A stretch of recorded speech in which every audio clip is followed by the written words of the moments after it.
नमस्कार दोस्तों, read science की टेस्ट सीरीज चल रही थी जिसका अगला वीडियो है। देखिए आज के वीडियो का पहला प्रश्न, एटीपी का निर्माण कहाँ होता है। तो एटीपी का निर्माण है माइटोकॉन्ड्रिया की क्रिस्टी पर उपस्थित F1 तत्वों पर एटीपी का निर्माण होता है। एटीपी का पूरा नाम क्या हो जाएगा, एडिनोसिन ट्राइफॉस्फेट। अगले प्रश्न की बात करें कि प्रकाश की तरंग प्रकृति का प्रमाण निम्न में से किस घटना से नहीं मिलता है। किस घटना से नहीं मिलता है, परावर्तन से मिलता है, व्यतिकरण से प्राप्त होता है, विवर्तन से होता है।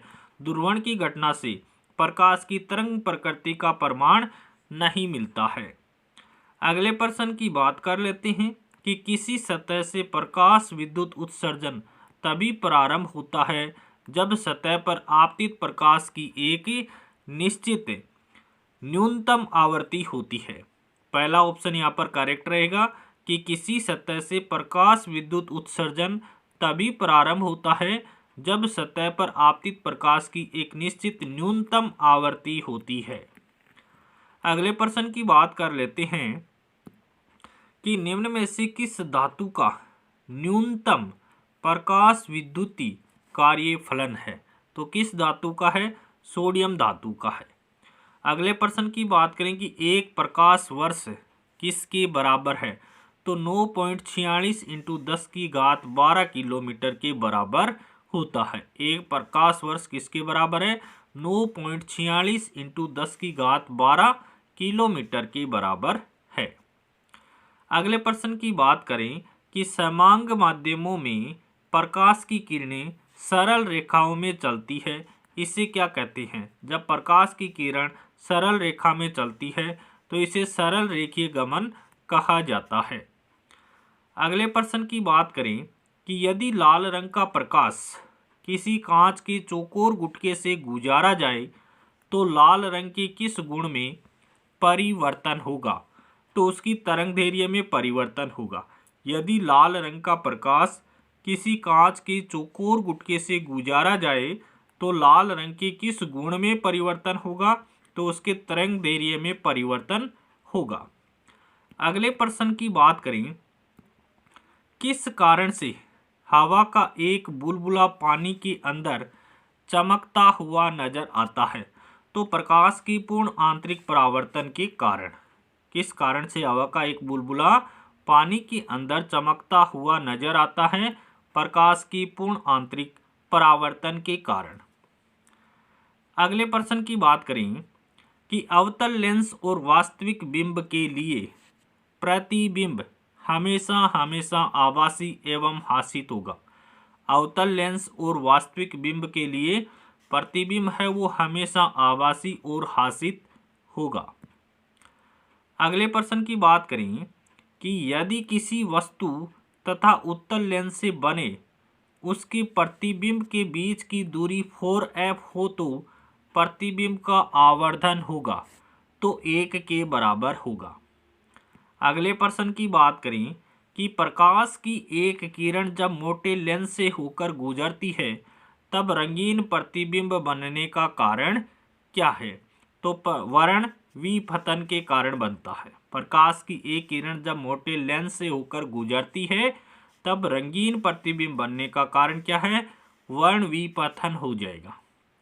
अगले प्रश्न की बात करें कि दो उत्तल लेंस जो एक दूसरे के संपर्क में है का समतुल्य लेंस क्या होगा।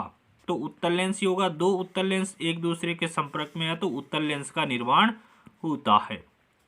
अगले प्रश्न की बात करें कि मानव नेत्र के जिस भाग पर किसी वस्तु का प्रतिबिंब बनता है वह स्थान कौन सा है। तो मानव नेत्र के किस भाग पर प्रतिबिंब बनता है, रेटिना पर बनता है। रेटिना को हिंदी में क्या कहते हैं, दृष्टि पटल कहा जाता है। अगले प्रश्न की बात करें कि आंख के उस गुण को जो भिन्न भिन्न दूरी पर स्थित वस्तुओं को फोकस करने में मदद करता है कहा जाता है। तो उसे समंजन क्षमता कहते हैं। आंख का वह गुण कौन सा है जो भिन्न भिन्न दूरी पर स्थित वस्तुओं को फोकस करने में मदद देता है, उसे समंजन क्षमता कहते हैं। अगले प्रश्न की बात करें कि प्रकाश तरंगे किस प्रकार की तरंगे हैं, अनुप्रस्थ तरंगे हैं, क्योंकि प्रकाश है वो परावर्तित किया जा सकता है। प्रकाश का परावर्तन संभव है, इसलिए प्रकाश तरंगे अनुप्रस्थ तरंगे होती है।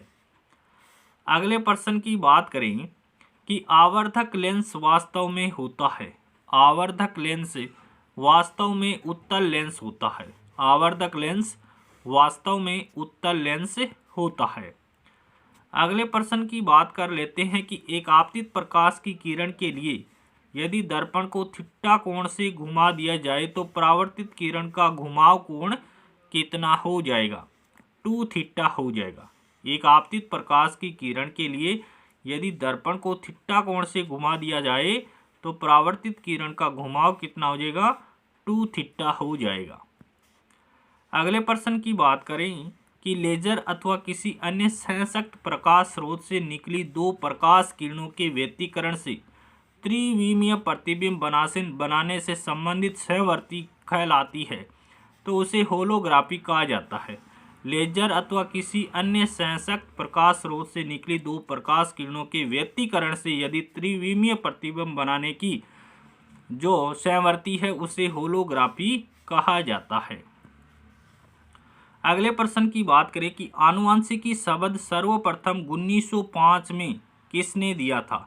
तो ये विलियम बेटसन के द्वारा दिया गया। आनुवंशिकी शब्द का सर्वप्रथम प्रयोग कब किया गया? 1905 में किया गया। किसके द्वारा? विलियम बेटसन के द्वारा किया गया। अतः आधुनिक आनुवंशिकी का जनक किसको कहा जाता है? विलियम बेटसन को कहा जाता है। अगले प्रश्न की बात करें कि कौन सा हार्मोन स्त्रियों के गर्भकाल के समय स्तनों की वृद्धि को प्रेरित करता है? तो STH स्टिमुलेटिंग हार्मोन है, वो गर्भकाल के समय स्तनों की वृद्धि को प्रेरित करता है। अगले प्रश्न की बात करें कि कौन सा हार्मोन नर में शुक्राणु व मादा में अंडाणु निर्माण को प्रेरित करता है? तो FSH फॉलिकल स्टिमुलेटिंग हार्मोन है, वो नर में शुक्राणु का निर्माण करता है, मादा में अंडाणु का निर्माण करता है। कौन सा हार्मोन? FSH hormone. अगला प्रश्न देखिए, मानव शरीर में कौन सा हार्मोन कांस्य वर्ग ब्रॉन्जिंग इन एडिसन डिजीज आ सकता है? कि मानव शरीर में कौन सा हार्मोन एडिसन रोग तथा तिल और चकत्तों के लिए जिम्मेदार है? तो ACTH हार्मोन हो जाएगा। कौन सा हार्मोन? ACTH हार्मोन है, वो मानव शरीर में कांस्य वर्ग एडिसन रोग तिल और चकत्तों के लिए जिम्मेदार है। अगले प्रश्न की बात करें कि मिक्सीडीमा रोग का संबंध किस ग्रंथि से है? ग्रंथि की बात करेंगे तो थायराइड ग्रंथि आ जाएगी, और हार्मोन की बात करेंगे तो थायरोक्सिन हार्मोन की कमी से मिक्सीडीमा रोग होता है। अगला प्रश्न देखते हैं कि थायरोक्सिन हार्मोन के अल्पस्रावन से कौन सा रोग हो जाता है? जड़ वामनता भी होता है, मिक्सीडीमा भी होता है, हाशीमाटो भी होता है। तो ये सभी रोग किसके द्वारा होते हैं? थायरोक्सिन हार्मोन के अल्पस्रावन के कारण होते हैं।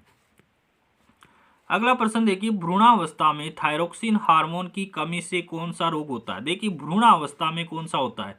भ्रूणावस्था में होता है जड़ वामनता, क्रेटिनिज्म रोग होता है, वो भ्रूणावस्था में थायरोक्सिन की कमी के कारण होता है। बाकी मिक्सीडीमा और हाशीमाटो भी किसकी कमी के कारण होता है? थायरोक्सिन की कमी के कारण होता है। लेकिन भ्रूणावस्था में होने वाला रोग कौन सा है? जड़ वामनता है। अगले प्रश्न की बात करें कि नारियल का रेशा किस उत्तक का बना होता है? नारियल का रेशा है वो स्क्लेरेनकाइमा यानी ढर्डोतक नामक उत्तक का बना होता है। अगला प्रश्न देखते हैं कि पादपों में वृहद पोषक तत्व नहीं है। कौन सा नहीं है?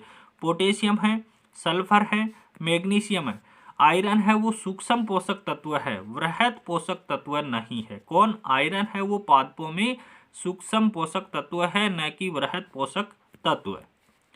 अगले प्रश्न की बात करें कि पुनरावर्तन का सिद्धांत किसने दिया? पुनरावर्तन का सिद्धांत दिया था हेकल नामक वैज्ञानिक ने। हेकेल ने पुनरावर्तन का सिद्धांत दिया था। जबकि डार्विन ने कौन सा सिद्धांत दिया? प्राकृतिक वर्ण का सिद्धांत किसके द्वारा दिया गया? डार्विन के द्वारा दिया गया। और लेमार्क ने कौन सा सिद्धांत दिया था? उपार्जित लक्षणों की वंशागति का सिद्धांत किसने दिया? लेमार्क ने दिया था। और हुगो डी ब्रिज ने दिया था उत्परिवर्तन का सिद्धांत, हुगो डी ब्रिज के द्वारा दिया गया। अगले प्रश्न की बात करें कि एटीपी किसमें बनता है, तो एटीपी किसमें बनता है? श्वसन के दौरान एटीपी का निर्माण होता है, प्रकाश संश्लेषण की क्रिया के दौरान भी एटीपी का निर्माण होता है, और फोटोफॉस्फोरिलेशन के दौरान भी किसका निर्माण होता है? एटीपी का निर्माण होता है। उपरोक्त सभी यहाँ पर करेक्ट आंसर हो जाएगा। अगले प्रश्न की बात करें कि वायवीय श्वसन का उत्पाद है, वायवीय श्वसन का अंतिम उत्पाद क्या है? तो वायवीय श्वसन में CO2 का निर्माण होता है, H2O का निर्माण होता है, ऊर्जा का निर्माण होता है। तो इन सब का निर्माण वायवीय श्वसन के दौरान होता है।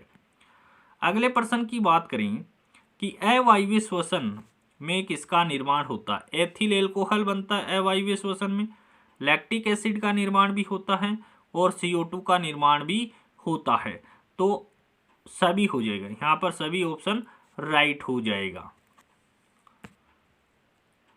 देखिए पीछे वाला थोड़ा सा प्रश्न मिस्टेक लग रहा है मेरे को। वायवीय श्वसन का अंतिम उत्पाद क्या है?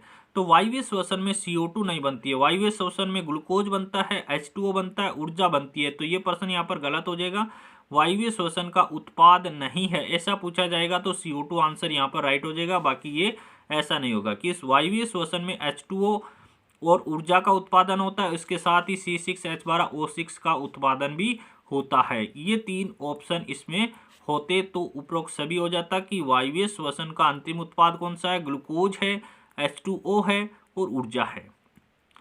अगले प्रश्न की बात करें कि पाइरुविक अम्ल किस स्थान पर एसिटाइल को एंजाइम A में परावर्तित होता है? तो हरित लवक, पाइरुविक अम्ल है वो हरित लवक के अंदर एसिटाइल को एंजाइम में परिवर्तित होता है।